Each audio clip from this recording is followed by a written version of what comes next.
Oui, je m'intéresse beaucoup au déni et aux arguments qui sous-tendent le déni. Et notamment le déni qui s'occupe de la science et de ce qu'on pourrait appeler un certain formalisme.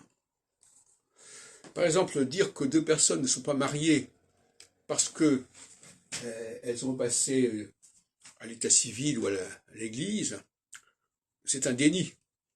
Parce qu'elles peuvent très bien être mariées depuis longtemps, donc c'est un déni de réalité. Les gens se sont mariés, ils vivent ensemble, ils vivent maritalement, si on peut dire, et sous prétexte qu'ils n'ont pas formalisé leur relation, on va dire qu'ils ne sont pas mariés. Donc ça, c'est un déni. Un autre déni qui est celui qu'un domaine n'a pas été prouvé. Ça n'a pas été prouvé. En réalité, il faudrait presque dire que ça n'a pas été approuvé. Approuvé par les instances officielles, etc. Bon. Là aussi, il y a un déni, on nie quelque chose qui existe, sous prétexte que ça n'a pas été approuvé, cautionné par telle et telle instance.